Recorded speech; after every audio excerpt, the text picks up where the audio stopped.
Hello, my name is Deva P. Sitaram. I have been working in data-driven energy systems for the last 12 years. In 2015, I founded a company that developed IoT and machine learning solutions for renewable energy sources such as solar and wind. Within 2 years, we were selected as the most innovative energy startup in the entire Eastern Hemisphere by 8 global utility companies with a total customer base of 78 million consumers among them. Our company had several high-profile B2B customers in 7 different countries and became profitable within 3 years of getting started. Despite such positive developments, due to certain challenges that are unique to the energy software industry, the company could not become a unicorn. After working on that startup for 4 years, I exited from it in 2019. Since then, I have been advising companies on their innovation and product strategies. During the last several months, many entrepreneurs approached me to talk about their energy software businesses. Since I have experience founding and running an energy software company, I discussed a few key points that could help them in raising a unicorn. I would like to share those points with you. Now you would ask me why there is sudden excitement about computing solutions for energy systems. If you see, during the last 10 to 15 years, there has been significant interest in computing solutions for energy systems because power grids around the world are going through a paradigm shift. This shift is caused by the following factors. First, you might have noticed solar panels popping up everywhere in your neighborhood. Electricity generation is moving from centralized and continuous power plants to distributed and intermittent power generation units such as solar plants that can be installed on your rooftops or in large utility scale plants. This transition is happening due to environmental concerns about power plants that use fossil fuels and plummeting prices of renewable energy sources. In fact, the prices of solar panels have fallen by more than 85% since 2010. Second, as you might have observed, more and more electric vehicles are hitting the roads. As per International Energy Agency, sales of plug-in electric vehicles registered a 40% year-on-year increase in 2019. This trend is induced by falling prices of lithium batteries. Again, the price of lithium batteries has fallen by 97% during the last 3 decades.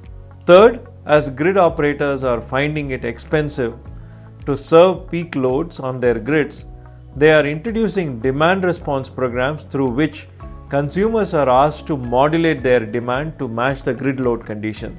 That is, the consumers decrease their electricity consumption when the load on the grid is high and conversely increase their consumption when the grid is lightly loaded. As you can imagine, IoT and AI can enable this paradigm shift while improving the user experience. However, there are 4 crucial points to consider to succeed in the energy software business. Let me describe those 4 points.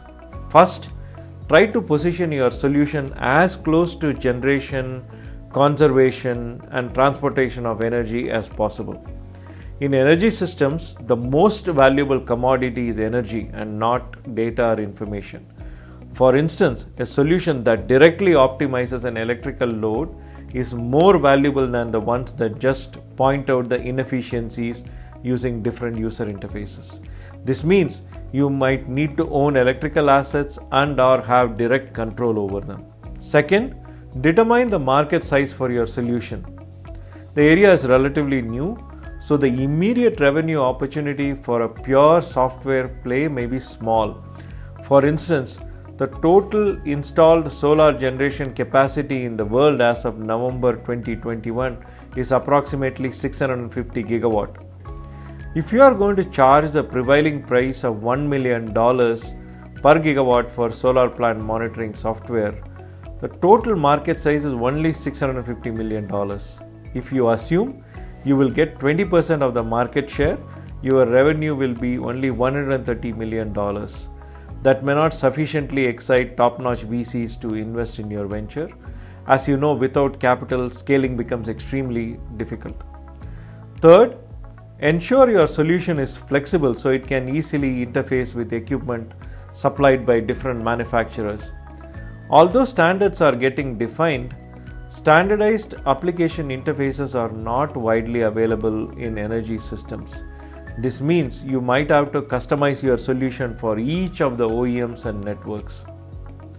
Last but not least, figure out ways to partner with strong incumbents such as distribution network companies and large independent power producers. Unless you partner with those big corporations, it will not be easy to scale your business. For instance, you cannot collect data from smart electricity meters unless you partner with a local distribution company. However, establishing B2B partnerships may not be quick or straightforward because they may not be comfortable partnering with small companies. As you could see from these points, it might take several years for getting the kind of traction necessary for building an energy software unicorn. You need to verify whether your investors and co-founders would be ready for such a long haul. Despite these challenges, I think this is an area with fantastic potential. In fact, as Richard Smalley, a Nobel laureate, said, providing access to clean and cheap energy to the global population is the single most important problem facing humanity. Let's breed and raise as many energy software unicorns as possible, so that we can provide universal access to energy without any impact on the planet. Good luck and best wishes to all of us. Thank you.